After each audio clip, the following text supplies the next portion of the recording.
Gloire à Jésus-Christ de Nazareth. Le privilège est mien en ce matin de pouvoir encore prendre la parole. Je dis bonjour à tout le merveilleux peuple de Dieu et je dis bonjour à tous ceux qui nous écoutent de près ou de loin au nom de Jésus-Christ. Il est écrit dans 1 Corinthiens au chapitre 12, verset 8. À l'un, Dieu a donné l'esprit de sagesse et à l'autre, l'esprit de parole de connaissance. Tout ceci dans le même esprit.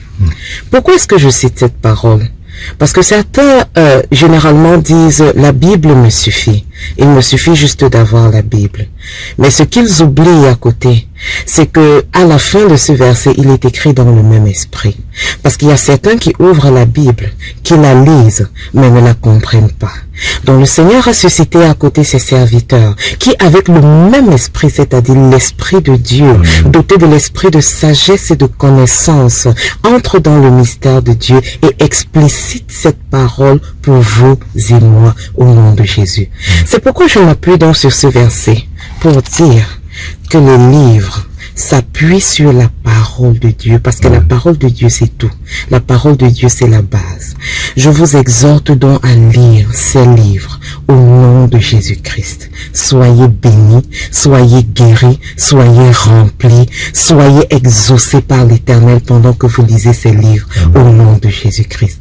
Amen. Amen. Bonjour, bien-aimés dans le Seigneur. Je suis le révérend doyen Kanga Gilles Blaise et je viens de ce fait introduire l'évangéliste Livia qui va vous présenter les livres écrits par le prophète Emmanuel Patrick Tonji. Merci beaucoup mon révérend. Gloire à Jésus-Christ de Nazareth. Bonjour peuple de Dieu. Le prophète Emmanuel Patrick Tonji, porteur des visions gloire de la dernière maison, a par la grâce et pour la gloire de Dieu mis sur pied près de 8 livres chrétiens, non seulement pour nous ses enfants spirituels, mais pour l'ensemble du corps de Christ et toutes les sensibilités. Je viens de ce fait laisser le soin aux hommes de Dieu de ma gauche à ma droite de vous présenter ces livres.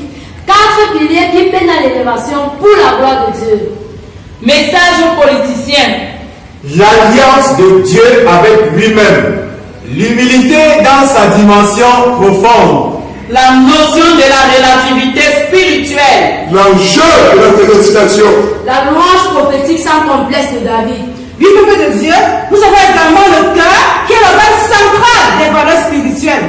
Dans un livre, Jésus-Christ de Nazareth, par son serviteur, nous interpelle plus que jamais à nous dépouiller du camouflage démoniaque de l'hypocrisie, du camouflage démoniaque de la jalousie, du camouflage démoniaque des murmures.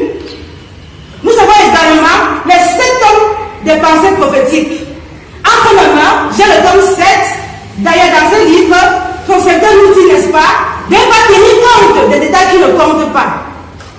Peuple de Dieu, je vous invite massivement à vous connecter à la puissance de Dieu qui se dégage au travers de ces livres.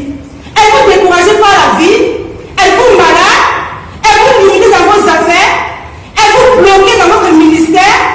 Jésus-Christ de Nazareth, le Dieu du prophète Emmanuel Patrick Tonji, le Dieu d'Abraham, le Dieu d'Isaac, le Dieu de Jacob, vous répond au travers de ces livres. Viens et connecte-toi. Peuple de Dieu, avec Jésus-Christ de Nazareth, c'est possible de réussir. C'est possible de faire des exploits sans se compromettre. Corps du Christ, peuple de Dieu, Jésus-Christ de Nazareth, d'abord dans ce livre, nous interpelle à être affranchis de nos limitations. En effet, pour produire le réveil, comme dit son serviteur, nous avons besoin d'une mentalité transformée et renouvelée. Raison pour laquelle il dit, le plus grand miracle dont le monde a besoin aujourd'hui, le plus grand miracle dont nous avons besoin dans le corps de Christ, c'est le changement de la mentalité. Je vous invite donc, peuple de Dieu, à reconnaître notre condition devant Dieu, il changera notre position. Reconnaissons notre position devant Dieu et il changera notre condition. Que Dieu nous bénisse. J'ai réservé ce livre pour la fin qui nous parle de la sanctification. Car c'est dans la sanctification que l'on peut faire les exploits avec Dieu. Que celui qui se sanctifie davantage. Que la puissance spéciale de Dieu qui se dégagent des livres t'amènent dans les hauteurs spirituelles, financières, matérielles et à tous les niveaux. Au nom de Jésus-Christ de Nazareth. Amen. Connectez-vous à JC Gloire TV, la chaîne du corps du Christ, la chaîne qui prêche l'amour de Jésus-Christ de Nazareth pour la repentance des âmes. Car Dieu a tant aimé le monde qu'il a donné son Fils unique, afin que quiconque croit en lui ne périsse point, mais qu'il ait la vie éternelle.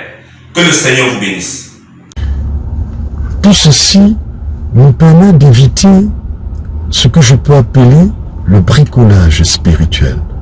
Car la Bible déclare dans 1 Corinthiens 13, le verset 2, ceci: si nous avons le don de prophétie, le don de la foi, sans amour, nous ne sommes rien.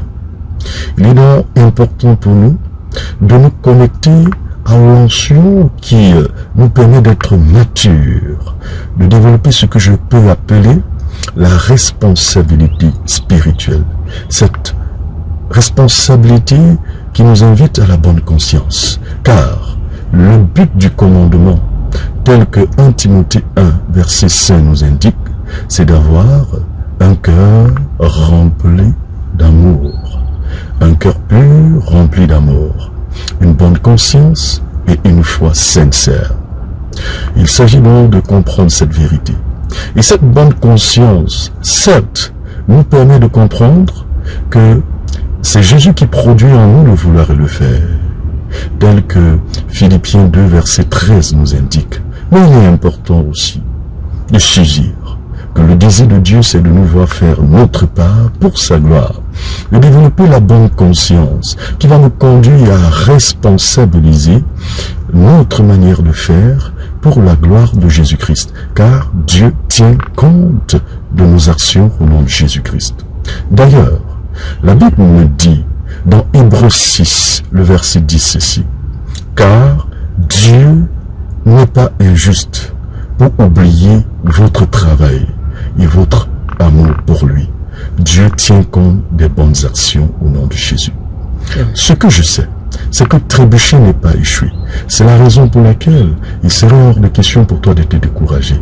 Saisis et avance pour la gloire de Jésus-Christ. Ce que je sais aussi, c'est que Jean-Baptiste est venu, il ne mangeait pas, il ne buvait pas, les gens en parlaient. Jésus-Christ est venu, il mangeait, il buvait, les gens en parlaient.